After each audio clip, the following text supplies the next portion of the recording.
السلام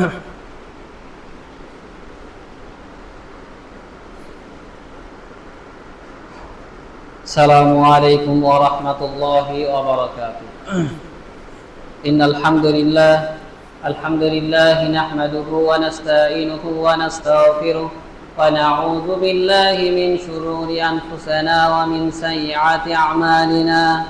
من يهده الله فلا مضل له ومن يضلل فلا هادي له، وأشهد أن لا إله إلا الله وحده لا شريك له، وأشهد أن محمدًا عبده ورسوله. أما بعد، فإن خير الحديث كتاب الله، وخير الهدي هدي محمد صلى الله عليه وسلم، وشر الأمور محدثاتها، وكل محدثات بدعة، وكل بدعة ضلالة، وكل ضلالة في النار. أما بعد، فأعوذ بالله من الشيطان الرجيم. يا أيها الذين آمنوا اتقوا الله حق تقاته ولا تموتن إلا وأنتم مسلمون. يا أيها الناس اتقوا ربكم الذي خلقكم من نفس واحدة وخلق منها زوجها وبث منهما رجالا كثيرا ونساء، واتقوا الله الذي تساءلون به والأرحام، إن الله كان عليكم رقيبا.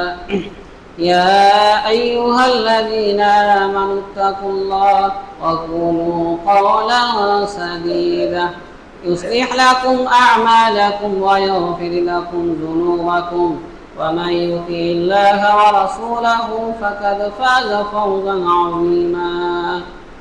أما بعد، فأعوذ بالله من الشيطان الرجيم. يا أيها الذين آمنوا ادخلوا في السلم كافة ولا تتبعوا خطوات الشيطان إنه لكم عدو مبين. عن معاذ بن جبل رضي الله عنه قال رسول الله صلى الله عليه وسلم: من كان آخر كلام لا إله إلا الله دخل الجنة. رواه أبو داود. عن أنس بن مالك رضي الله عنه قال رسول الله صلى الله عليه وسلم: لا يؤمن أحدكم حتى أكون أحب إليه من والده وولده والناس أجمعين। رواه البخاري।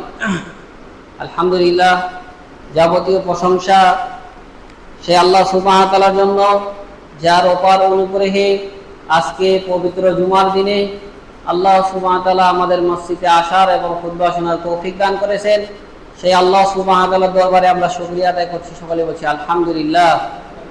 দরুদ এবং সালাম বর্ষিত হোক আমাদের প্রিয় নবী সাইয়্যিদুল মুরসালিন খাতামান নবিয়্যিন নবী মুহাম্মদুর রাসূলুল্লাহ সাল্লাল্লাহু আলাইহি ওয়াসাল্লাম। আমরা সকলে বলছি আল্লাহুম্মা সাল্লি আলাইহি আল্লাহুম্মা বারিক আলাইহি। সম্মানিত উপস্থিতি, আমার খুতবার বিষয় হচ্ছে ঈমানের আহকাম এবং আরকান। এই সম্পর্কে আজকে আলোচনা করব ইনশাআল্লাহ। আল্লাহ সুবহানাহু ওয়া তাআলা যেন তৌফিক দান করেন।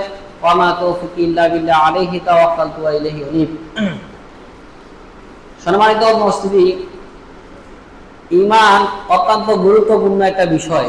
কারণ আমরা জানি যে ঈমান এর পরেই হচ্ছে সৎ আমল।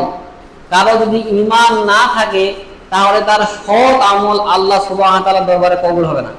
কুরআনুল কারীমে আপনি যত জায়গায় পড়ে দেখবেন আল্লাহ সুবহানাহু ওয়া তাআলা বলেছেন ইন্নাল্লাযীনা আমানু ওয়া আমিলুস সালিহাত, যারা ঈমান নিয়ে এসেছে এবং সৎ আমল করেছে। তাহলে আগে হচ্ছে ঈমান, এরপরে সৎ আমল।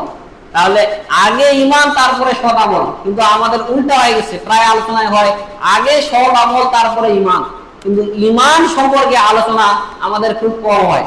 আর ঈমান নিয়ে আলোচনা আমরা খুবই কম করি। এই কারণে ঈমানটা কি, ঈমানের আহকাম কয়টি, ঈমানের আরকান কয়টি, এই সম্পর্কে আজকে আলোচনা করব ইনশাআল্লাহ। আল্লাহ যেন তৌফিক দান করেন। তো আসুন আমরা আলোচনা করি ঈমানের আহকাম। ঈমানের আহকাম হচ্ছে 9টি। কয়টি? ঈমানের আহকাম হচ্ছে 9টি, আর আরকান হচ্ছে কয়টি? 6টি। 9 আর 6 এই 15টি বিষয় নিয়ে আমাদের আজকে জানতে হবে।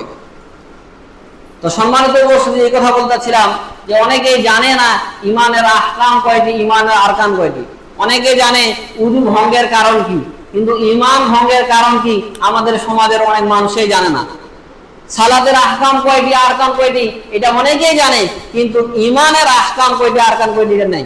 আমাদের মাদ্রাসাগুলো এগুলা নিয়ে অত চর্চা হয় না, যার কারণে দেখেন আমাদের যত বাহাস হয় সব হচ্ছে আমল নিয়ে। হাত বুকে বাঁধবেন না নাভিতে বাঁধবেন, রাফুলে আদান করবেন না করবেন না, এইগুলা নিয়ে আমাদের বাহাস হয়, কিন্তু ইমান নিয়ে কোনদিন বাহাস হয় দেখেছেন? এই কারণে অন্তত ইমানটাই গুরুত্বপূর্ণ। আপনার যদি ইমান না থাকে তাহলে আপনি কোনোদিন ইমানদার হতে পারবেন না। পারবেন নাকি? কোনোদিন ইমানদার হতে পারবেন না। তো সম্মানিত উপস্থিতি, আমরা আলোচনা করব প্রথমে যে ইমানটা কি। ইমান হচ্ছে 3টা জিনিসের সমন্বয়। এক, সেটা হচ্ছে তাসদীক বিল জানান, আমল বিল আরকান। 1 নম্বর হচ্ছে সেটা হচ্ছে মুখে আপনাকে স্বীকৃতি দিতে হবে। ইকরার বিল লিসান, তাসদীক বিল জানান, আমল বিল আরকান। মুখে স্বীকৃতি দেওয়া, লা ইলাহা ইল্লাল্লাহ মুহাম্মাদুর রাসূলুল্লাহ, এটা আপনি মুখে স্বীকৃতি দিলেন। আশহাদু আল্লা ইলাহা ইল্লাল্লাহ ওয়া আশহাদু আন্না মুহাম্মাদান আবদুহু ওয়া রাসূলুহু, এটা মুখে স্বীকৃতি দেওয়া। এরপরে সেটা হচ্ছে অন্তরে বিশ্বাস করা। লা ইলাহা ইল্লাল্লাহটা কি আপনার অন্তরে বিশ্বাস করতে হবে, এতে বিন্দু মাত্র সন্দেহ থাকা যাবে না। এরপরে তৃতীয় যেটা হচ্ছে আমাল বিল জাওয়ারিহ বা আমল বিল আরকান, এটা আমলে পরিণত করতে হবে। আপনি মুখে স্বীকৃতি দিলেন, কিন্তু আপনি যদি অন্তরে বিশ্বাস না করেন আপনি ইমানদার না। আপনি মুখে স্বীকৃতি দিলেন, অন্তরে বিশ্বাস করলেন, কিন্তু আপনি যদি আমল না করেন তাহলে আপনি ইমানদার না। তাহলে 3টা জিনিসের সমন্বয় হচ্ছে ইমান। আর এই 3টা জিনিস যখন আপনার মাঝে থাকবে, বিদ্যমান থাকবে, তখন আপনি ইমানদার হবেন। তার আগে আপনি ইমানদার না, কারণ 3টা জিনিসই থাকতে হবে। অনেকেই দেখেন মক্কার যারা সেই সময় কাফেররা ছিল, অনেকেই বিশ্বাস করত যে মুহাম্মাদুর রাসূলুল্লাহ সাল্লাল্লাহু আলাইহি ওয়াসাল্লাম তিনি হচ্ছেন শেষ নবী। বিশেষ করে দেখেন রাসূল সাল্লাল্লাহু আলাইহি ওয়াসাল্লামের চাচা আবু তালিব, তিনি কিন্তু বিশ্বাস করতেন যে তিনি হচ্ছেন মুহাম্মাদুর রাসূলুল্লাহ সাল্লাল্লাহু আলাইহি ওয়াসাল্লাম আল্লাহর রাসূল, কিন্তু মুখে স্বীকৃতি দেননি, আমলও করেননি।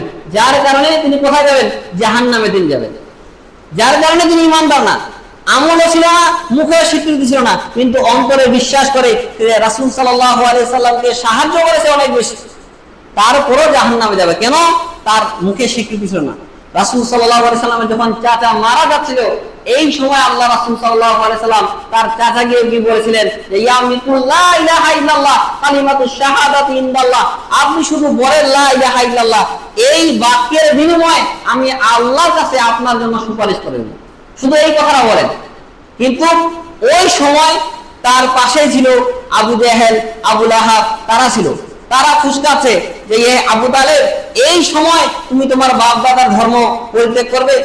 আবার বাবা মিল্লাতা আব্দুল মুত্তালিব, আব্দুল মুত্তালিবের ধর্ম তুমি এই সময় ত্যাগ করবে? দেখেন খারাপ সঙ্গ। এখানে আমি একটা কথা বলি যে দেখেন মানুষ যে অনেক সময় হেদায়েত পায় না, এর একটা বড় কারণ হচ্ছে খারাপ সঙ্গ। খারাপ সঙ্গের কারণেই মানুষ জাহান্নামে চলে যাবে। ওই সময় হয়তো বা যদি আবু লাহাব বা আবু তালেব না থাকতেন, তাহলে দেখা যেত যে হয়তো বা রাসূল সাল্লাল্লাহু আলাইহি সাল্লামের কথা শুনে আবু তালেব ঈমান নিয়ে আসছে। কিন্তু বারবার কানে খুশকাচ্ছে যে এই সময় শেষের সময় তুমি তোমার বাপ দাদার ধর্ম ত্যাগ করবা। যার কারণে আর সে ধর্ম ত্যাগ করলো না, ওইভাবে সে মারা গেল। তো যেই কথা বলতে চাচ্ছিলাম সম্মানিত উপস্থিতি, দেখেন রাসূল সাল্লাল্লাহু আলাইহি ওয়াসাল্লামের চাচা আবু তালিব অন্তরে বিশ্বাস ছিল, কিন্তু মুখে স্বীকৃতি না থাকার কারণে, আমল না থাকার কারণে তিনি কি ঈমানদার না, তিনি জাহান্নামে যাবেন। ঠিক এমনই ভাবে রাসূল সাল্লাল্লাহু আলাইহি ওয়াসাল্লাম যখন মদিনায় আসলেন, মদিনার যা মুনাফিকরা, বিশেষ করে উবাই ইবনে কাব, যারা মুনাফিক ছিল, এই সময় এরা কিন্তু কি করতেন? মুখে স্বীকৃতি দিলেন, তারা অন্তরে বিশ্বাস ছিল না রাসূল সাল্লাল্লাহু আলাইহি ওয়াসাল্লামের প্রতি। রাসূল সাল্লাল্লাহু আলাইহি ওয়াসাল্লামের পিছনে তারা সালাত করতেন, এরপরে তারা মুনাফিক। কেন? তাদের অন্তরে বিশ্বাস ছিল না। তারা আমল করতেন, 5 ওয়াক্ত সালাত করতেন, হজ করতেন, সিয়াম পালন করতেন, রাসূল সাল্লাল্লাহু আলাইহি ওয়াসাল্লামের সঙ্গে যুদ্ধ করেছেন, তারপরে কি তারা মুনাফিক। আল্লাহ সুবহানাহু ওয়া তাআলা সূরা মুনাফিক এর 1 নম্বর আয়াত ফেলে দেখবেন, আল্লাহ বলেন ইজা জাআকাল মুনাফিকুনা ক্বালু নাশহাদু ইন্নাকা লারাসূলুল্লাহ ওয়াল্লাহু ইয়ালামু ইন্নাকা লারাসূলুহু ওয়াল্লাহু ইয়াশহাদু ইন্নাল মুনাফিকিনা লাকাযিবুন। আল্লাহ বলেন ইজা জাআকাল মুনাফিকুনা ক্বালু নাশহাদু ইন্নাকা লারাসূলুল্লাহ, যখন মুনাফিকরা আপনার কাছে আসে তারা সাক্ষ্য দেয় যে আমরা সাক্ষ্য দিচ্ছি আপনি হচ্ছেন আল্লাহ রাসূল। রাসূল সাল্লাল্লাহু আলাইহি সাল্লামের কে তারা এইভাবে সাক্ষ্য দেয়, আল্লাহ বলেন আল্লাহ সাক্ষ্য দিচ্ছে যে আপনি কি আল্লাহ রাসূল। কিন্তু আল্লাহ বলছেন যে মুনাফিকরা নিশ্চয়ই কি মিথ্যাবাদী। মুনাফিকরা কি তারা হচ্ছে মিথ্যাবাদী। ইন্নাল মুনাফিকিনা লাকাযিবুন, তারা হচ্ছে মিথ্যুক। তারা যেটা সাক্ষ্য দিচ্ছে ওই সাক্ষ্যের উপরে তারা কি নাই, অটুট নাই, তারা দৃঢ় নাই। তাহলে সম্মানিত বসে যে কথা বলতেছিলাম যে আপনার তিনটা জিনিসই যদি আপনার থাকে তাহলেই কেবল আপনি ইমানদার, না হলে আপনি প্রকৃত ইমানদার না। তো আসুন আমরা আলোচনা করি ইমানের আহকাম নিয়ে। ইমানের আহকাম কয়টি বললাম? 9টি বললাম। ভালোভাবে এই বিষয়গুলা বাসায় নিয়ে দেওয়ার চেষ্টা করেন, মাথায় নিয়ে দেওয়ার চেষ্টা করেন যে আমি কি বলতেছি। আজকে অনেক মুসলমানকে যদি বলা হয় যে ভাই ইমান ভঙ্গের কারণ কয়টি, বলতেই পারবে না। ইমান ভঙ্গের কারণ কয়টি বলতেই পারবে না। আজ পর্যন্ত কোন মুসলমানকে আপনি শুনেছিলেন যে বলে যে উযু আমার ভেঙে গেছে, এই কথা বলে না যে আমার উযু ভেঙে গেছে। কিন্তু আজ পর্যন্ত কোন মুমিন মুসলিমকে শুনেছেন যে আমার ইমান ভেঙে গেছে? অথচ সাহাবা একরামরা সব সময় নিজেকে নিয়ে ভীত সন্ত্রস্ত থাকতেন, না জানি আমি মুনাফিক হয়ে যাই, না জানি কি মুনাফিক হয়ে যাই। হানজালা রাদিয়াল্লাহু আনহু তিনি এক সময় হাঁটতেছিলেন, হাঁটতে হাঁটতে তিনি বলতেছেন যে হানজালা মুনাফিক হয়ে গেছে। হানজালা কি হয়ে গেছে? মুনাফিক হয়ে গেছে। আবু বকর রাদিয়াল্লাহু তাআলা বলেন যে কি হয়েছে হানজালা, কি জানো মুনাফিক হয়ে গেছে তুমি? তো তিনি বলতেছেন যখন রাসূল সাল্লাল্লাহু আলাইহি সাল্লামের সঙ্গে থাকি তখন ঈমান একরকম থাকে, যখন বাসায় চলে আসি তখন ঈমান আরেক রকম থাকে। তখন মনে হয় জান্নাত জাহান্নাম দেখতে পাচ্ছি, কিন্তু এখন আলাদা রকম হয়ে যাচ্ছে। বাসায় যখন চলে আসি, পরিবারের কাছে যখন চলে আসি, নিজেদের কাজ কামে যখন ব্যস্ত হয়ে যায় তখন ঈমান তো সম্পূর্ণ উল্টে যায়। এই কারণে তিনি বলছেন যে তিনি মুনাফিক হয়ে গেছে। আবু বকর সিদ্দিক রাদিয়াল্লাহু আনহু বলেন যে আমারও তো একই অবস্থা, চলো তাহলে রাসূল সাল্লাল্লাহু আলাইহি সাল্লামের কাছে যাই। রাসূল সাল্লাল্লাহু আলাইহি সাল্লামের কাছে গিয়ে বললেন আল্লাহ রাসূল সাল্লাল্লাহু আলাইহি সাল্লাম আমাদের অবস্থা এইরকম, আপনার কাছে যখন থাকি তখন ঈমান একরকম থাকে, আপনার কাছ থেকে চলে যাওয়ার পরে ঈমান অন্যরকম হয়ে যায়। তো রাসূল সাল্লাল্লাহু আলাইহি সাল্লাম বলে আবু বকর শোনো, তোমরা আমার কাছে থাকা অবস্থায় তোমাদের ঈমান যেমন থাকে ঠিক একই ঈমান নিয়ে তোমরা যদি বাসায় যাইতে পারতে তাহলে ফেরেশতারা তোমাদের বাসায় এসে তোমাদের বিছানায় এসে তারা তোমাদের সঙ্গে থাকতো এবং রাস্তাঘাটে তারা তোমাদের সঙ্গে মুসাফা করতো। তাহলে চিন্তা করেন সাহাবা একরামরা সবসময় ভীত সন্ত্রস্ত থাকতো, না জানি কখন ঈমান হারা হয়ে যায়। অথচ আমাদের কোনোদিন এই চিন্তা ভাবনা হয়নি যে আমি মুনাফিক হয়ে যাচ্ছি নাকি, ঈমানটা আমার দুর্বল হয়ে যাচ্ছে নাকি, ঈমান ভঙ্গের কিছু কারণ আমার মধ্যে চলে এসেছে নাকি। এই চিন্তা কোনোদিন আমরা করেছি? এই চিন্তা আমরা কোনোদিন করিনি। তাহলে সম্মানিত উপস্থিতি যে কথা বলেছিলাম যে এই বিষয়টা অত্যন্ত গুরুত্বপূর্ণ, ঈমান নিয়ে আমাদের চিন্তা ভাবনা করা উচিত। তো যেই কথা বলেছিলাম ঈমানের আহকাম হচ্ছে 9টি, অর্থাৎ আহকাম মানে বাহিরের বিষয় আর আরকান হচ্ছে ভিতরের বিষয়।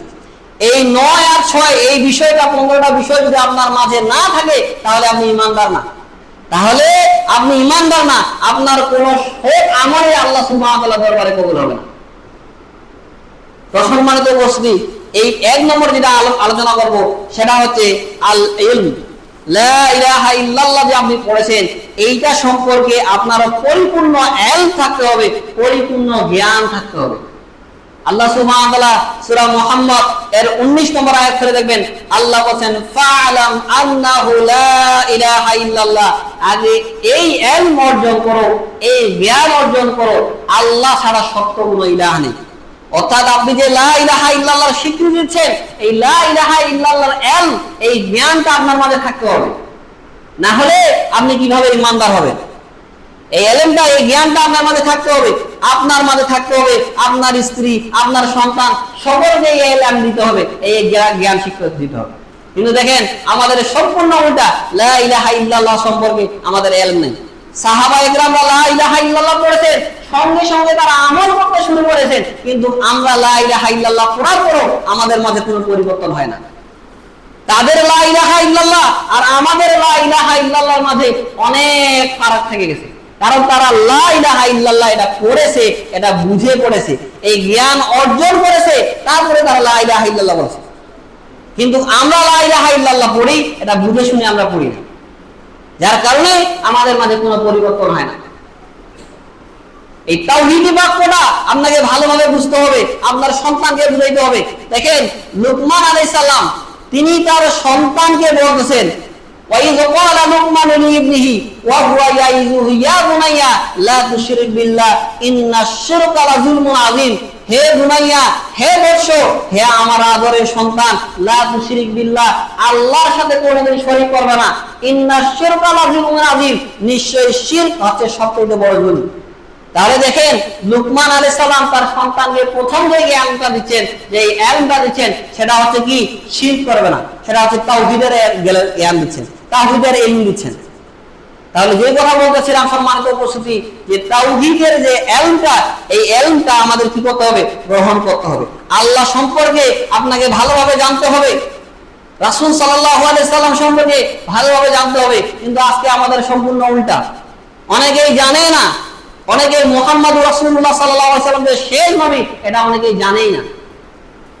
আজকে আমাদের সন্তানদের এমন অবস্থা, 4 জন সাহাবীর নাম বলতে পারে না, অথচ যারা ইসলামের জন্য এত কিছু করতে করে গেল তাদের নাম বলতে পারে না। আজকে বাংলাদেশের কয়জন ক্রিকেটার রয়েছে, খেলোয়াড় কয়জন রয়েছে, ফুটবলার কারা রয়েছে, মেসি, রোনালদো, এদের নাম বলতে পারে, কিন্তু 4 জন সাহাবীর নাম বলতে পারে না। আবু বকর, ওসমান, ওমর, আলী রাদিয়াল্লাহু আনহু, তাদের নাম বলতে পারে না। কারণ আমাদের এই ইলম নাই। স্কুলে যেখানে আমরা পড়ালেখা করাচ্ছি, ওই স্কুলগুলোতে ওই ইলম দেওয়া হয় না, ওই শিক্ষা দেওয়া হয় না, আল্লাহ সম্পর্কে জ্ঞানই তাদের মাঝে। অথচ দেখেন আরবিয়ান যারা ছোট ছোট বাচ্চা, এদেরকে যদি আপনি বলেন যে আল্লাহ কোথায় রয়েছে, তারা বলবে ফিস সামা। আর আমাদের দেশের মুফতিদেরকে যখন বলা হয় যে আল্লাহ কোথায় রয়েছে, তারা বলে যে আল্লাহ সর্বত্র বিরাজমান। তাদের মাঝে যে ইলমটা রয়েছে, যে জ্ঞানটা রয়েছে তাওহীদের, ওই জ্ঞান আমাদের দেশের বড় বড় মুফতিদের কাছে নেই। ওদের ছোট ছোট সিরিয়াদের বাচ্চাদেরকে বলবেন, ফিলিস্তিনের ছোট ছোট বাচ্চাদেরকে যদি বলেন যে আইন আল্লাহ, আল্লাহ কোথায় আছে, তারা এক বাক্যে বলবে ফিস সামা। আর আমাদের দেশের আলেম ওলামা এত বছর পড়ালেখা করার পরে বলতেছে যে আল্লাহ হচ্ছে সর্বত্র বিরাজমান। এই দেশের নামধারী অনেক বড় বড় মুফতি রয়েছে, যাদের নামের শুরুতে ডক্টরেট রয়েছে, মুফতি রয়েছে। যখন বলা হয় যে রাসূল সাল্লাল্লাহু আলাইহি সাল্লাম তিনি হচ্ছেন মাটির তৈরি না নূরের তৈরি, তখন এক বাক্যেই বলে যে নূর নবী মুহাম্মদ রাসূলুল্লাহ সাল্লাল্লাহু আলাইহি ওয়াসাল্লাম, এই কথা তারা বলে। তাহলে দেখেন আল্লাহ এবং রাসূল সম্পর্কে তাদের কতটুকু ইলম রয়েছে, কতটুকু জ্ঞান রয়েছে। তাহলে একজন আরবিয়ান বাচ্চার তাওহীদ সম্পর্কে যে জ্ঞান রয়েছে, আমাদের দেশের বড় বড় নামধারী ডক্টরেট, মুফতি, এদের মাঝে এই ইলমটা নেই। তারা বলতেছেন যে মুহাম্মদ রাসূলুল্লাহ সাল্লাল্লাহু আলাইহি সাল্লাম তিনি হচ্ছেন মাটির তৈরি, আর আমাদের দেশের মুফতি সাহেব তারা বলছেন মুহাম্মদ সাল্লাল্লাহু আলাইহি সাল্লাম তিনি হচ্ছেন নূরের তৈরি।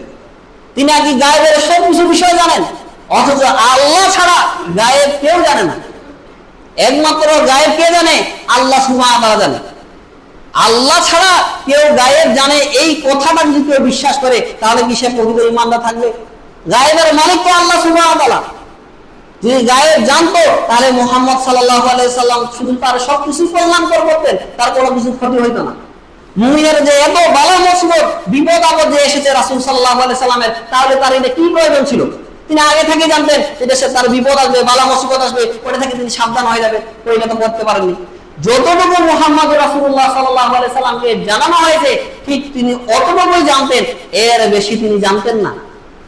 এই বিশ্বাস, এই আকীদা আমাদের থাকতে হবে যে মুহাম্মদ সাল্লাল্লাহু আলাইহি সাল্লামকে যতটুকু জানানো হয়েছে, অতটুকুই তিনি জানেন, এর বেশি জানেন। তারা বিপদ আপদ কত এসেছে, ইব্রাহিম আলাইহিস সালাম থেকে শুরু করে যতগুলো নবী রয়েছে, দেখেন প্রত্যেকের এই বিপদ আপদ এসেছে। তারা কেউ গায়েব সম্পর্কে জানতেন না যে সামনে কি হবে। মুমিনেরা বালা মুসিবত, বিপদ আপদ এগুলো তো লেগেই থাকে। রাসূল সাল্লাল্লাহু আলাইহি সাল্লাম বলেন, লা ইয়াজালুল বালাউ মিল মুমিন আও ইল মুমিনাতি ফি নাফসিহি ওয়া মালিহি ওয়া ওয়ালাদিহি হাত্তা ইয়ালকাল্লাহু ওয়া মা আলাইহি মিন খাতিয়াতি। রাসূল সাল্লাল্লাহু আলাইহি সাল্লাম বলেন, মুমিনেরা বালা মুসিবত, বিপদ আপদ এগুলো লেগেই থাকে, তার নফসের উপরে, তার আত্মার উপরে, তার মান সম্পদের উপরে। এইভাবে বিপদ আপদ আস্তে আস্তে সে যখন মারা যায়, তার আর কোনো গুনাহই থাকে না, তার কোনো পাপ থাকে না। সুবহানাল্লাহ। তাহলে বিপদ আপদ, বালা মুসিবত এগুলা আসবেই, এগুলা সম্পর্কে আমরা কখনো অবগত হতে পারবো না আগে। তো যেই কথা বলতে চাচ্ছিলাম সম্মানিত উপস্থিতি, যে এই ইলমটা আপনি আগে অর্জন করতে হবে, যে আপনি লা ইলাহা ইল্লাল্লাহ ওয়া আন্না মুহাম্মাদুর রাসূলুল্লাহ, এই সম্পর্কে আপনাকে জানতে হবে।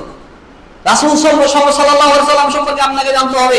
আল্লাহ সুবহানাহু ওয়া তাআলা সূরা আহজাব এর 40 নম্বর আয়াতে বলতেছেন, যে মুহাম্মদুর রাসূলুল্লাহ সাল্লাল্লাহু আলাইহি সাল্লাম তোমাদের কোন পূর্ববর্তী পিতা নন, তিনি হচ্ছেন আল্লাহর নবী এবং রাসূল। মা কানা মুহাম্মাদুন আবা আহাদিন মির রিজালিকুম ওয়ালাকি রাসূলুল্লাহি ওয়া খাতামান নবী। মুহাম্মদ সাল্লাল্লাহু আলাইহি সাল্লাম তোমাদের কারো পূর্বপুরুষের পিতা নন, তিনি হচ্ছেন আল্লাহর নবী, তিনি হচ্ছেন আল্লাহর রাসূল এবং তিনি হচ্ছেন শেষ নবী। এটা কে বলছেন? আল্লাহ সুবহানাহু ওয়া তাআলা বলছেন। তো যেই কথা বলতে যাচ্ছিলাম সম্মানিত উপস্থিতি, যে আল্লাহ সম্পর্কে আমাদের প্রকৃত ইলম, লা ইলাহা ইল্লাল্লাহ যে পড়তেছেন, এটা সম্পর্কে আমাদের ইলম অর্জন করতে হবে। লা ইলাহা ইল্লাল্লাহ সঠিক ইলম অর্জন করতে হবে, যে আল্লাহ ছাড়া সত্য কোনো ইলাহ নেই, এটা আমাদের মানতে হবে। অনেকে লা ইলাহা ইল্লাল্লাহর ব্যাখ্যা করে যে আল্লাহ ছাড়া কোনো মাবুদ নেই, এই ব্যাখ্যা ভুল। লা ইলাহা ইল্লাল্লাহর প্রকৃত অর্থ হচ্ছে আল্লাহ ছাড়া সত্য কোনো ইলাহ নেই।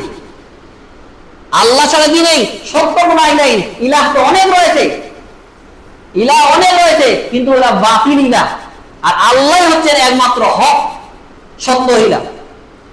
লা মাবুদা বিহাক্কিন গায়রি ইল্লাল্লাহ, আল্লাহ ছাড়া সত্য কোনো কি নেই, ইলাহ নেই। তো যেই কথা বলতেছিলাম সম্মানিত উপস্থিতি, যে এই ইলমটা আমাদের অর্জন করতে হবে। এরপর যেটা বলবো সেটা হচ্ছে আল ইয়াকিন। আপনি যে লা ইলাহা ইল্লাল্লাহ পড়ছেন, এটার প্রতি পরিপূর্ণ ইয়াকিন আপনার থাকতে হবে। এর মাঝে কোনো প্রকারের সন্দেহ থাকা যাবে না। কি থাকা যাবে না?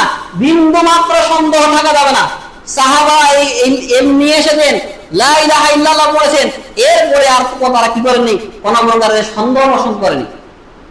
আল্লাহ সুবহানাহু ওয়া তাআলা সূরা হুজুরাত এর 4 নম্বরে আয়াত খুলে দেখবেন, আল্লাহ সুবহানাহু ওয়া তাআলা বলেন, ইন্নামাল মুমিনুনা আল্লাযীনা আমানু বিল্লাহি ওয়া রাসূলি সুম্মা লাম ইয়ারতাবু। ইন্নামাল মুমিন, মুমিন তো কেবল তারাই যারা আল্লাহর প্রতি ঈমান নিয়ে এসেছে, রাসূলের প্রতি ঈমান নিয়ে এসেছে।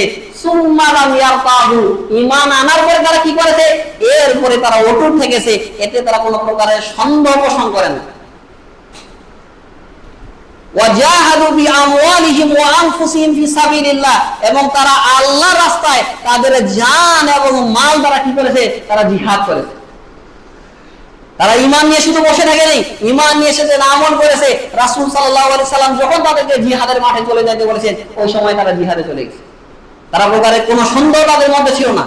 তো আমরা লা ইলাহা ইল্লাল্লাহ পড়েছেন, ঠিক এই রকম ইয়াকিন থাকতে হবে, এর মধ্যে বিন্দু মাত্র কোনো প্রকারে আপনার সন্দেহ থাকা যাবে না। লা ইলাহা ইল্লাল্লাহর পরে বিন্দুমাত্র কি থাকা যাবে না? সন্দেহ থাকা যাবে না। অনেকে সন্দেহ করে, এই ঈমান তো নিয়ে এসেছি, পরকালে যে আযাব হবে ওইগুলো তো কোনো বুঝতে পারি না।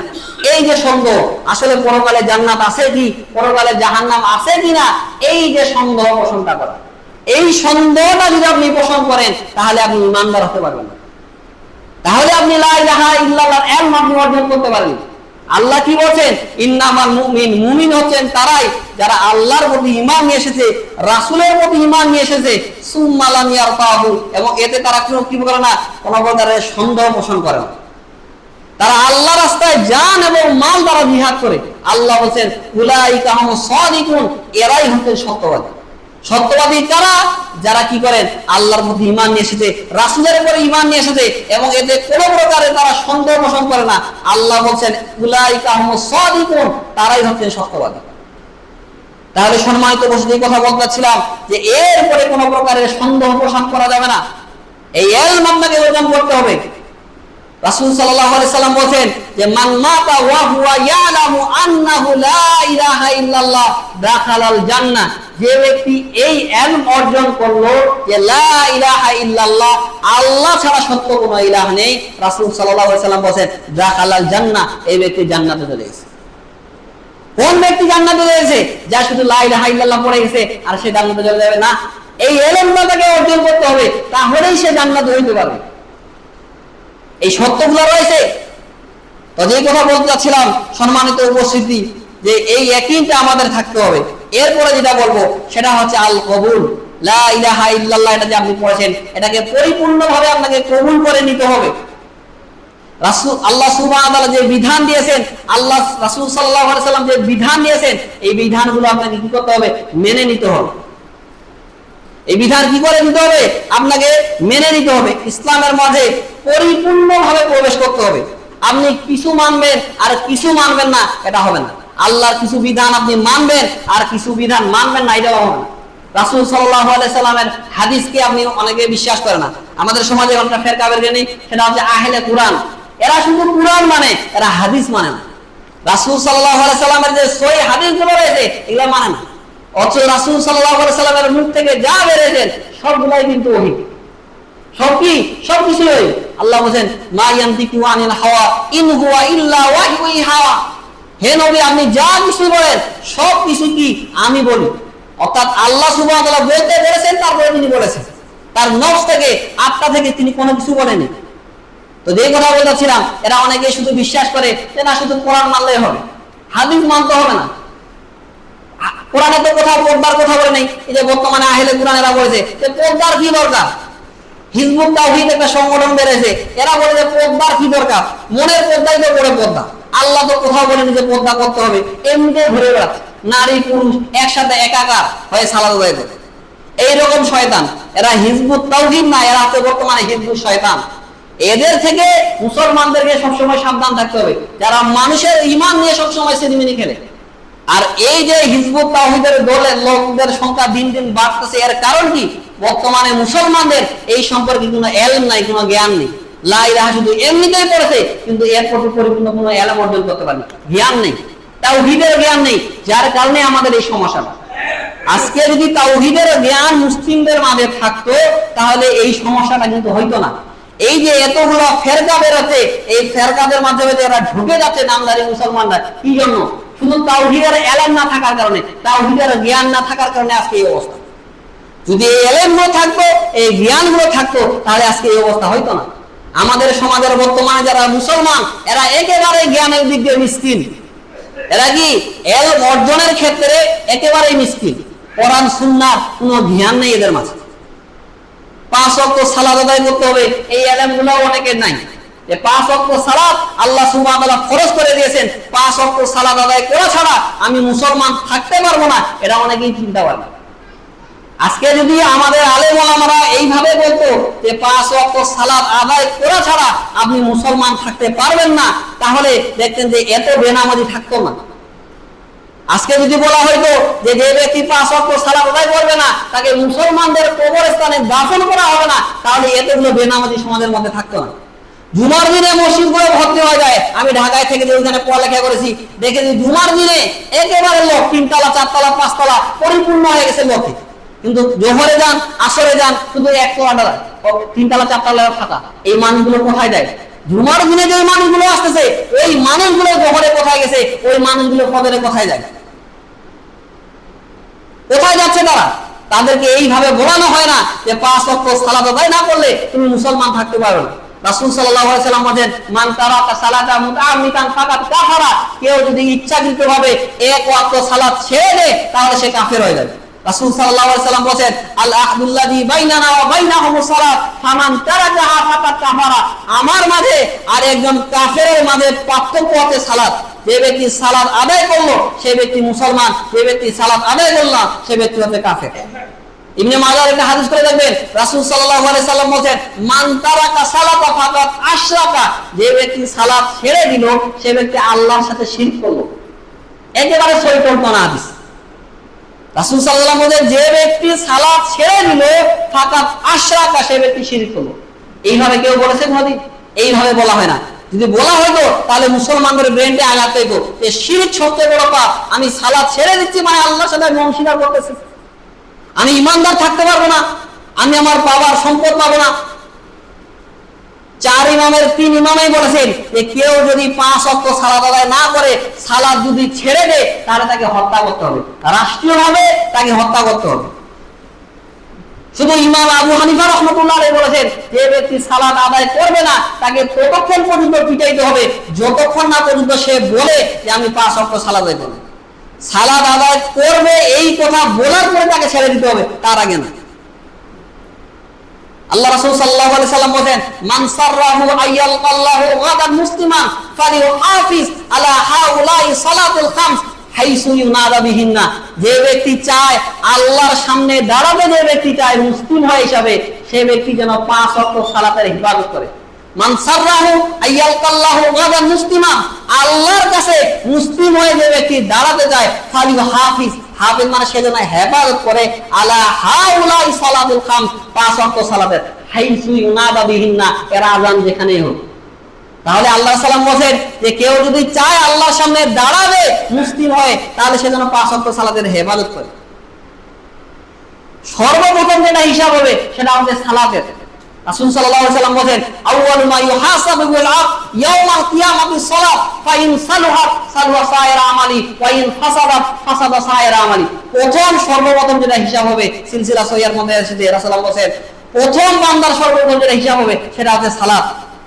যে ব্যক্তি সালাতের হেফাজত করলো সে তার সমস্ত আমল ঠিক থাকলো, আর যে ব্যক্তি সালাত ছেড়ে দিল তার সমস্ত আমলই বরবাদ হয়ে গেল।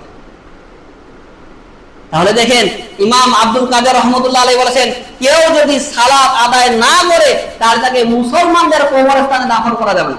আজকে যদি প্রত্যেকটা ইমাম প্রত্যেকটা খতিব দাঁড়িয়ে বলতো যে এই গ্রামের এই মহল্লার যারা পাঁচ ওয়াক্ত সালাত আদায় করে না তাদের জানাজা পড়াতে আমি যাব না, তাদের জানাজা কেউ পড়াবে না, তাহলে দেখবেন মানুষ অনেকটাই সচেতন হয়ে যাবে। কিন্তু আজকে এগুলা না বলা যাবে, হ্যাঁ পাঁচ ওয়াক্ত সালাত আদায় করে না, বড় গুনাহ করছে, বাস এর বিশেষ। এই হালকা ফতোয়ার কারণে আজকে আমাদের সমাজে দিন দিন বেনামাজি আরো বাড়তেই আছে। সে মনে করে সালাত আদায় না করার পরও আমি ইমানদার, ইমান তো আমার মজবুত আছে। অনেকে কি বলে তুমি সালাত আদায় করে কি হবে, তোমার চাইতে আমার ইমান বেশি মজবুত হয়েছে। চিন্তা করেছে, সালাত আদায় করে না কিন্তু তার ইমান নাকি বড় মজবুত রয়েছে।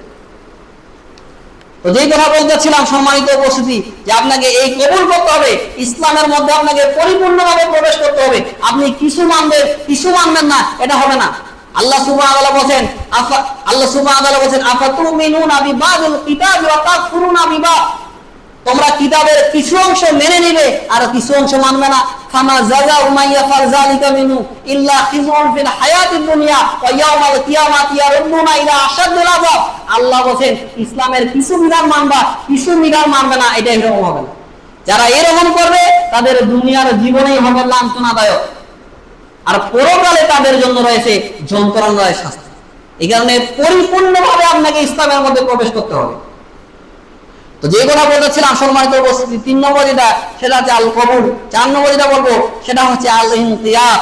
সেটা কি ইসলামের যে পরিপূর্ণ বিধান রয়েছে, যে হুকুম আহকাম রয়েছে, সবগুলো আপনাকে আত্মসমর্পণ করতে হবে। এই বিধানের সামনে কি করতে হবে, আপনাকে আত্মসমর্পণ করতে হবে। আল্লাহ এবং রাসূলের প্রতি আপনার ভালোবাসা থাকতে হবে। আল্লাহ সুবহানাহু ওয়া তাআলা সূরা আল ইমরান এর 31 নম্বর আয়াতে দেখবেন আল্লাহ বলেন কুল ইন কুনতুম তুহিব্বুনাল্লাহ ফাত্তাবিউনি ইউহিব্বুকুমুল্লাহ। হে নবী আপনি বলে দেন কেউ যদি আল্লাহর ভালোবাসা পেতে চায় তাহলে সে যেন কি করে, মুহাম্মদুর রাসূলুল্লাহ সাল্লাল্লাহু আলাইহি ওয়াসাল্লাম আপনাকে ভালোবাসে, তাহলে আল্লাহ তাকে ভালোবাসেন। ওয়া ইয়াগফির লাকুম যুনুবাকুম, এবং আল্লাহ সুবহানাহু ওয়া তাআলা তার যে গুনাহ রয়েছে, পাপগুলো রয়েছে, এই পাপগুলো তার মিটিয়ে দিবেন। সুবহানাল্লাহ। তাহলে দেখেন আপনি যদি রাসূলের আনুগত্য করেন তাহলে আল্লাহ আপনার পাপটাকে মিটিয়ে দিবেন। তো যে কথা বলতেছিলাম সম্মানিত উপস্থিতি, যে এইভাবে আপনাকে ইসলামের সবগুলো বিধানের সামনে আত্মসমর্পণ করতে হবে। যখন 2 নম্বর সূরা বাকারা এর 131 নম্বর আয়াত খুলে দেখবেন আল্লাহ সুবহানাহু ওয়া তাআলা যখন ইব্রাহিমকে বললেন ওয়া ইয ক্বালা লাহু রাব্বুহু আসলিম, ইব্রাহিম কি বলেন, ক্বালা আসলামতু লিল্লাহি রাব্বিল আলামিন, আমি আল্লাহ সুবহানাহু ওয়া তাআলার সাথে কি করলাম, নিজেকে সঁপে দিলাম, আত্মসমর্পণ করলাম। ঠিক এইভাবে ইসলামের বিধানের সামনে আপনাকে আত্মসমর্পণ করতে হবে। তাহলেই কেবল আপনি যে লা ইলাহা ইল্লাল্লাহ বলতেছেন, এই লা ইলাহা ইল্লাল্লাহর ইলমটা আপনার অর্জন হবে, এই জ্ঞানটা আপনার অর্জন করতে পারবেন। তো যে কথা বলেছিলাম সম্মানিত উপস্থিতি, যে 4 নম্বর যেটা বললাম সেটা হচ্ছে আল ইনকিয়াদ। এরপরে 5 নম্বর যেটা বলবো সেটা হচ্ছে as-সিদক। আপনি যে লা ইলাহা ইল্লাল্লাহ বলেছেন এটার প্রতি আপনার সত্যবাদিতা থাকতে হবে, মুনাফিকি আপনার থাকা যাবে না। শুরুতেই বলেছিলাম যে শুধু মুখে বলবেন, অন্তরে আপনার বিশ্বাস থাকবে না, আপনি ঈমানদার না। আবার অন্তরে বিশ্বাস থাকলো কিন্তু আপনি মুখে বলতে পারলেন না, আপনি ঈমানদার না। আল্লাহ সুবহানাহু ওয়া তাআলা সূরা তাওবা এর 119 নম্বর আয়াতে বলেন ইয়া আইয়ুহাল্লাযীনা আমানুত্তাকুল্লাহ ওয়া কুনু মা'আস সাদিকিন, হে ঈমানদার বান্দাগণ তোমরা আল্লাহকে কি করো, ভয় করো, ওয়া কুনু মা'আস সাদিকিন, এবং তোমরা সত্যবাদীদের সাথে থাকো, তোমরা সত্যবাদী হয়ে যাও। সাহাবায়ে কেরামদের এই কমেন্ট ছিলেন, তারা যখন আমরা জানি যে তাবুক যুদ্ধে 3 জন সাহাবী তারা কি করতে পারেনি, যুদ্ধে যাইতে পারেনি, কিন্তু তারা কি করেনি, কোন প্রকারের টাল বাহানা করেনি। তারা এই চিন্তা করেছে যে আমরা যদি রাসূল সাল্লাল্লাহু আলাইহি সাল্লামকে না বলি যে আমরা কোন একটা কারণে যাইতে পারিনি, আমরা যদি বিভিন্ন অজুহাত দেখে হয়তো রাসূল সাল্লাল্লাহু আলাইহি সাল্লামকে আল্লাহ তো জানিয়ে দিবে, রাসূল হয়তো জানে না কিন্তু আল্লাহ সুবহানাহু ওয়া তাআলা তাদেরকে জানিয়ে দিবে। এই কারণে শুধু এই 3 জন সাহাবীকে ক্ষমা করে দেওয়া হয়েছে। শুধু এই কারণে তারা কি তাদের এই লা ইলাহা ইল্লাল্লাহ প্রতি কি ছিল, বিশ্বাস ছিল, তারা এটার প্রতি সত্যবাদী ছিলেন। আর আজকে দেখেন আমাদের সমাজে এই আয়াত ব্যবহার করা হয় কি খাতিরে জানেন, পীর সাহেবরা ব্যবহার করে ইয়া আইয়ুহাল্লাযীনা আমানুত্তাকুল্লাহ ওয়া কুনু মা'আস সাদিকিন, মানে তোমরা পীরদের সাথী হয়ে যাও, তোমরা কি হয়ে যাও, পীরদের সঙ্গী হয়ে যাও। আল্লাহ আয়াত নাযিল করলেন কি কারণে, আর আমাদের দেশের পীর সাহেবরা এই আয়াত নিজেদের স্বার্থের খাতিরে নিজেদের ব্যবসার কারণে লাগিয়ে দিয়েছেন। তারা আল্লাহ কোথায় কেন বললেন তুই পীরদের সঙ্গী হয়ে যা, তারা বলতেছেন ইয়া আইয়ুহাল্লাযীনা আমানুত্তাকুল্লাহ, আল্লাহকে ভয় করো, ওয়া কুনু মা'আস সাদিকিন, সাদিকিন মানে যারা পীর সাহেব এদেরকে ধরো। আমাদের দেশে দেখেন যারা পীর রয়েছে, বড় বড় পীর, এই পীরদের এমন অবস্থা, তারা কি বলে যে পীর সাহেব বাবা তোমাকে কিয়ামতের ময়দানে জাহাজ নিয়ে পার করে দিবে, পীর সাহেব নাকি ওইখানে জাহাজ নিয়ে আপনাকে নাকি পার করে দিবে। চিন্তা করেন কিয়ামতের মাঠে সে জাহাজ পাবে কোথায়, একটু চিন্তা করেন। পীর সাহেবের নাজাত পাবে কিনা তার কোনো গ্যারান্টি নেই, আর সে নাকি জাহাজ নিয়ে আপনাকে পার করে দেবে। চিন্তা করেন। রাসূল সাল্লাল্লাহু আলাইহি সাল্লাম তার মেয়েকে বলছেন যে ফাতেমা, আমি পরকালে তোমাদের জন্য কোনো কিছু করতে পারবো না, দুনিয়াতেই তোমরা আমল করো, কারণ পরকালে মুহাম্মদ রাসূলুল্লাহ সাল্লাল্লাহু আলাইহি সাল্লাম আমি আমার নিজেকে নিয়ে ব্যস্ত থাকবো, পরকালে আমি তোমাদের জন্য কোনো কিছু করতে পারবো না। যেখানে মুহাম্মদ রাসূলুল্লাহ সাল্লাল্লাহু আলাইহি সাল্লাম করতে পারবেন না, অন্যান্য যারা নবী হয়েছেন তারা যেখানে কোনো কিছু করতে পারবেন না, সেখানে আপনার পীর সাহেব কিভাবে কি কিছু করবে? পীর সাহেব নাকি জান্নাতে নিয়ে যাবে, চিন্তা করছেন। আর আজকে ওই পীরদের শত শত হাজার হাজার লক্ষ লক্ষ কোটি কোটি তাদের মুরিদ আছে। পীর মুরিদের যে ব্যবসা বাংলাদেশের, এই ব্যবসাতে কোনো প্রকারের টাকা লাগে না। আপনি একটা ব্যবসা করবেন, ব্যবসায় আপনার টাকার প্রয়োজন আছে কিনা, যে কোনো ছোটখাটো একটা ব্যবসা করেন, আপনি একটা মুদিখানারও ব্যবসা যদি করেন, ওইখানেও তো আপনার 20,000 30,000 টাকা নিয়ে আপনাকে নামতে হবে, এটা পুঁজি নেই। কিন্তু পীর মুরিদি যে বাংলাদেশে যে পীরের ব্যবসা, এখানে কোনো প্রকারের টাকা লাগে না। এমনিতে একটা কবর খুলে দিয়েছে, ওইখানে কোন বাবা ছিল, ওই জায়গায় মানুষ টাকা দিচ্ছে। চিন্তা করেন।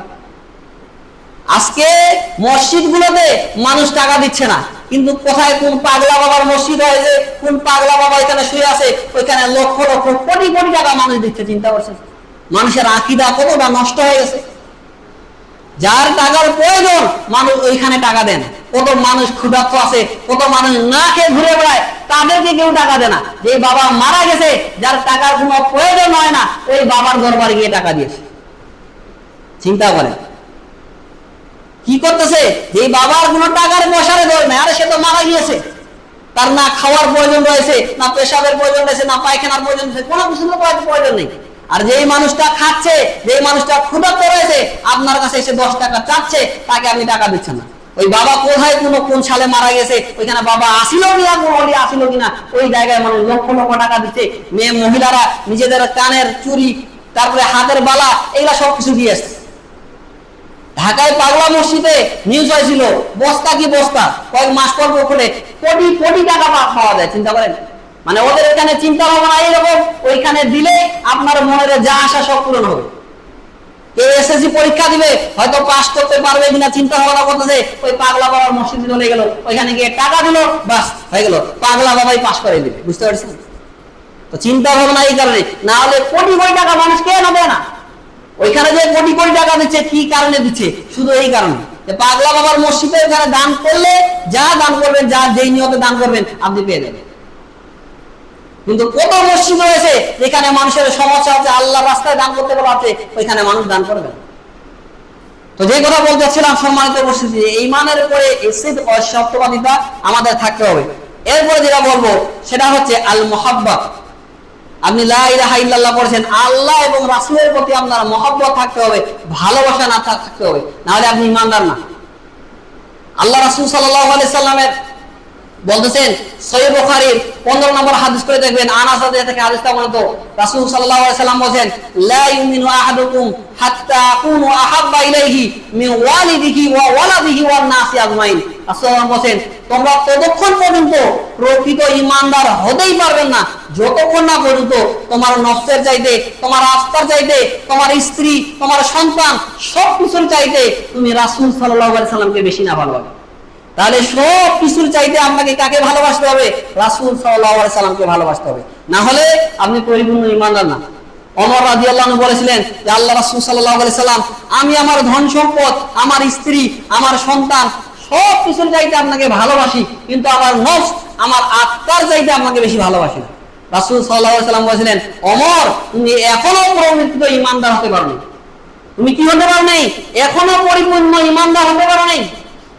এরপরে ওমর রাদিয়াল্লাহু আনহু বলেন, হে আল্লাহ রাসূল সাল্লাল্লাহু আলাইহি সাল্লাম, এখন আমি আপনাকে আমার নফসের আত্মার চাইতে বেশি ভালোবাসি। রাসূল সাল্লাল্লাহু আলাইহি সাল্লাম বলেন যে ওমর তুমি এখন পরিপূর্ণ ঈমানদার হন। তাহলে চিন্তা করেন, আপনি লা ইলাহা ইল্লাল্লাহ বলবেন অথচ মুহাম্মাদুর রাসূলুল্লাহ সাল্লাল্লাহু আলাইহি সাল্লামকে আপনার জীবনের চাইতে বেশি ভালোবাসতে পারবেন না, আপনি ঈমানদার হতে পারেননি। এখন আপনি এখনো ঈমানদার হতে পারেননি। আপনি সামান্য দাড়িটা রাখতে পারেন না। রাসূল সাল্লাল্লাহু আলাইহি সাল্লাম বলেন, তাসফু শাওয়ারি ওয়া আকুল্লুহা, তোমরা মুখকে ছোট ছোট করো আর দাড়িকে বড় বড় করো। আপনার স্ত্রী বলেছেন যে দাড়ি রাখলে তোমাকে চাচা চাচা দেখায়, এই কারণে আপনি দাড়ি উন্ডে চলে এসেছেন। বাস। তাহলে রাসূল সাল্লাল্লাহু আলাইহি সাল্লামকে আপনি কতটুকু ভালোবাসলেন? রাসূল সাল্লাল্লাহু আলাইহি সাল্লামের প্রতি আপনার কতটুকু মহব্বত রয়েছে?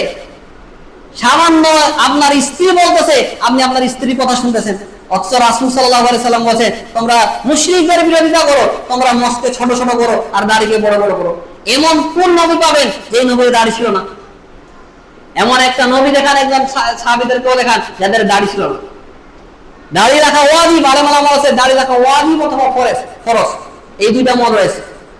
অথচ দেখেন এই দাড়িটাই আমরা রাখতে পারতেছি।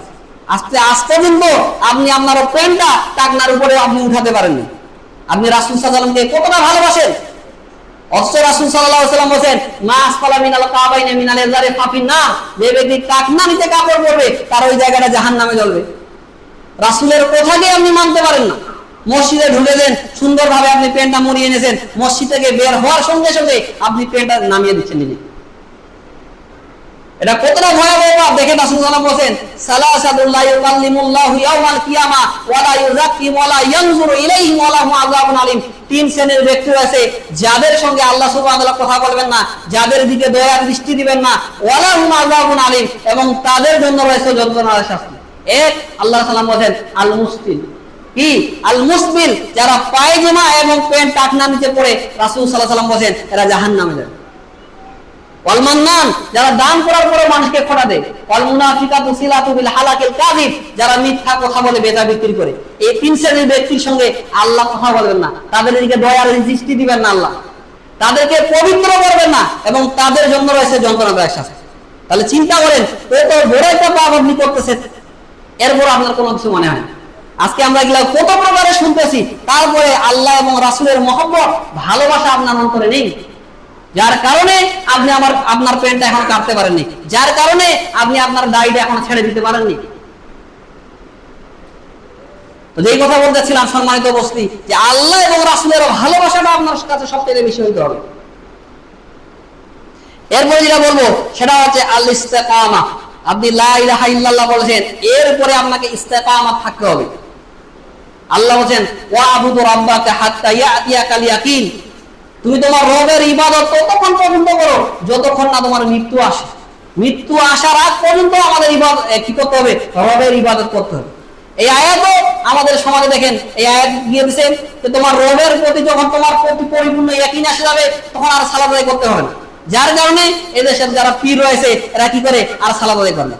সত্যিই কথা বলি না, কিছু ভণ্ড পীর রয়েছে এরা চিন্তা করে যে আল্লাহর প্রতি একেবারে পরিপূর্ণ ইয়াকিন হয়ে এসে গেছে, এখন আমি আর সালাত আদায় করব না। অথচ মুহাম্মদ রাসূলুল্লাহ সাল্লাল্লাহু আলাইহি সাল্লাম তিনি কি করলেন? তিনি মারা যাচ্ছেন, ওই সময় তার উম্মতকে বলছেন আসসালাত আসসালাত ওয়া মা মালাকাত আইমানুকুম, হে আমার উম্মতরা সালাত সালাত, এবং তোমাদের দাস-দাসীদের প্রতি জুলুম করিও না, অত্যাচার করিও না। মুহাম্মদ রাসূলুল্লাহ সাল্লাল্লাহু আলাইহি সাল্লামের যদি শেষ পর্যন্ত সালাত আদায় করতে হয় তাহলে আমরা কি? তো যেই কথা বলতেছিলাম সম্মানিত উপস্থিতি, এই কি করতে হবে, ইস্তেকামাত থাকতে হবে। এরপরে 9 নম্বর যেটা বলবো সেটা হচ্ছে কুফর বি তাগুত, তাগুতকে অস্বীকার করা। আপনি লা ইলাহা ইল্লাল্লাহ বলেছেন, কিন্তু আপনি তাগুতকে যদি অস্বীকার না করেন আপনি ঈমানদার হতে পারবেন না। আল্লাহ কি বলছেন সূরা বাকারার 285 নম্বর আয়াত খুলে দেখবেন, আল্লাহ বলেন ফামাই ইয়াকফুর বিত তাগুত ওয়া ইউমিন বিল্লাহি ফাকাদ ইসতামসাকা বিল উরওয়াতিল উসকা লা ইনফিসামা আলাহা। আল্লাহ বলেন যে ব্যক্তি তাগুতকে অস্বীকার করলো ওয়া ইউমিন বিল্লাহ, এরপরে আল্লাহর প্রতি ঈমান নিয়ে আসলো, ফাকাদ ইসতামসাকা বিল উরওয়াতিল উসকা, সে একটা মজবুত রশি হাতে ধরলো, লা ইনফিসামা আলাহা, এটা কোনোদিন ছেড়ে যাবে না। তাহলে আগে তাগুতকে অস্বীকার করতে হবে। তাগুত শয়তান হতে পারে, মানুষ যারা আল্লাহর আইনকে বাদ দিয়ে যারা নিজেরা আইন তৈরি করে এরা হচ্ছে তাগুত। যারা আল্লাহর বিধানকে বাদ দিয়ে নিজেরাই আইন তৈরি করেছে এরাও তাগুত। তাগুত হতে 5 প্রকারের। ওগুলো বলতে সময় লাগবে। যে কথা বলছিলাম যে আল্লাহর আইনকে আপনাকে মেনে নিতে হবে, আল্লাহ ছাড়া অন্য কারো যদি আপনি আইনকে মেনে নেন তাহলে তারা হচ্ছে তাগুত, তার আনুগত্য আপনার করা হবে। তো যেই কথা বলছিলাম প্রত্যেক নবীকে এই দাওয়াত দেওয়া হয়েছে। সূরা নাহলের 36 নম্বর আয়াত খুলে দেখবেন যে প্রত্যেক নবীকে এই দাওয়াত দেওয়া হয়েছে যে কি তারা আগে তাগুতকে অস্বীকার করবে, এরপরে তারা ঈমান নিয়ে আসবে। তো যেই কথা বলছিলাম সম্মানিত উপস্থিতি, যে তাগুতকে কি করতে হবে, অস্বীকার করতে হবে। তো আমরা আলোচনা করলাম ইমানের আহকাম সম্পর্কে। আর ইমানের আরকান 6টি, আমরা অনেকেই জানি। আমানতু বিল্লাহি ওয়া মালাইকাতিহি ওয়া কুতুবিহি ওয়া রাসূলিহি ওয়াল ইয়াউমিল আখির ওয়া কদিল খাইরি ওয়া শাররি, এটা আমরা জানি, কিন্তু আহকাম সম্পর্কে আমাদের জ্ঞান ছিল না। তো এই বিষয়গুলো আমাদের ভালোভাবে জানা উচিত। যারা শেষের দিকে এসেছেন তাদেরকে বলবো যে এই বিষয়গুলো পড়ালেখা করবেন, ঈমান নিয়ে পড়ালেখা করবেন। ঈমান জিনিসটা কি, এই বিষয় সম্পর্কে পড়ালেখা করতে হবে। তো সম্মানিত উপস্থিতি, আমি শেষ করে দিচ্ছি খুতবা। শেষের দিকে যেটা বলবো সেটা হচ্ছে যে এই মসজিদের কাজ চলতেছে। আপনারা যারা এখানে নিয়মিত আসেন তারা জানেন এই মসজিদে ফ্যানের প্রয়োজন রয়েছে। যারা ফ্যান দেওয়ার সামর্থ্য রয়েছে ফ্যান দিবেন। তারপরে সিমেন্টের প্রয়োজন আছে, কাজ চলতেছে পিছনেই। আপনারা বেশি বেশি করে মসজিদে দান করবেন, আল্লাহ রাস্তায় দান করবেন। মনে রাখবেন যে আপনি যদি আল্লাহর জন্য ঘর নির্মাণ করে দেন, আল্লাহ আপনার জন্য জান্নাতে ঘর নির্মাণ করবেন। রাসূল সাল্লাল্লাহু আলাইহি সাল্লাম বলেছেন মান বানা লিল্লাহি মাসজিদান বানাল্লাহু বাইতান ফিল জান্নাহ, যে ব্যক্তি আল্লাহর ঘর নির্মাণ করে দিবে আল্লাহ সুবহানাহু ওয়া তাআলা তার জন্য জান্নাতে ঘর নির্মাণ করে দিবে। এই কারণে সম্মানিত উপস্থিতি যে আপনারা দান বেশি বেশি করবেন, গোপনে করেন, প্রকাশ্য করেন, যার যেইভাবে ইচ্ছা সেইভাবে দান করেন। গোপনে দান করলে একটা ফায়দা কি, আল্লাহ রাসূল সাল্লাল্লাহু আলাইহি সাল্লাম বলেন যে সাদাকাতু সিররি তুফি গাযাবা রাব্বি, গোপনে দান করলে আল্লাহর যে ক্রোধ, আল্লাহর যে রাগ, এই রাগটা কমে যায়, আল্লাহর রাগটা এটা মিটে যায় গোপনে দান করলে। আর যারা গোপনে দান করে আল্লাহ রাসূল সাল্লাল্লাহু আলাইহি সাল্লাম বলেন আল্লাহ সুবহানাহু ওয়া তাআলার আরশের নিচে যারা ছায়া পাবে 7 শ্রেণীর ব্যক্তি, তারা রয়েছেন এইটা। আপনি দান করে দিলেন 50,000 টাকা, আপনি নাম লিখালেন না, ভাই আমি আল্লাহ রাস্তায় 50,000 টাকা দিলাম, মসজিদ নির্মাণ হচ্ছে, বাস আমার নাম লেখার প্রয়োজন নেই, গোপনে দিয়ে দিলেন। আর আপনি যদি চান দাঁড়িয়ে বলতে পারেন যে ভাই আমি মসজিদে 1 লক্ষ টাকা দিলাম। আপনার এই কথা শুনে আরো যারা রয়েছে, যারা দান করার সামর্থ্য রয়েছে, তারা উদ্দীত হবে। সাহাবারা একরাম এইরকমই করতেন, গোপনে দান করা যে জায়েজ এই কারণে যে আপনি হয়তো দান করার কথা বলবেন, আপনার কথা শুনে আরো হয়তো 10 জন 12 জন দাঁড়িয়ে গেল। তো এইভাবে আপনাদের অনুরোধ করবো, মসজিদের কাজ চলতেছে, সকলেই আপনারা যা যেটুকু পারেন 50,000, 60,000, 1 লক্ষ টাকা, 2 লক্ষ টাকা, যা যেইভাবে পারেন তারা আপনারা সকলে দান করবেন। মসজিদের ফ্যান রয়েছে, ফ্যানের প্রয়োজন রয়েছে, আপনারা বেশি বেশি করে মসজিদে ফ্যান দিবেন। কারণ এই প্রচন্ড গরম, এই গরমে মানুষের কষ্ট হচ্ছে। মনে রাখবেন এই যে আপনি মসজিদে দান করেন, এগুলাই হচ্ছে সাদাকাতুন জারিয়া। আপনি মারা যাচ্ছেন, আপনার সন্তানকে বলে যাচ্ছেন বাবা আমি মারা যাওয়ার পরে একটা বড় জবাই করে দিবা, এগুলা করে কোনো লাভ হয় না। এগুলা করার পরে উল্টা আরো আপনার আযাব হবে। আপনার নেকি যাওয়া তো দূরের কথা, আপনার উল্টা আযাব হবে। আর আপনি যদি এইসব কাজ করে যান, বেঁচে থাকতে যদি আপনি দান খারাপ করে যান, এগুলার নেকি আপনি পাইতে থাকবেন যতদিন পর্যন্ত এগুলা চলতে থাকবে। এগুলার নেকি আপনি পাইতে থাকবেন। ওদের সম্মানিত উপস্থিতি সকলকে অনুরোধ করতেছি আপনারা সকলে বেশি বেশি করে মসজিদে দান করবেন। আরেকটা কথা বলতেছি, আমাদের এক ভাই তিনি বিবাহ করেছেন,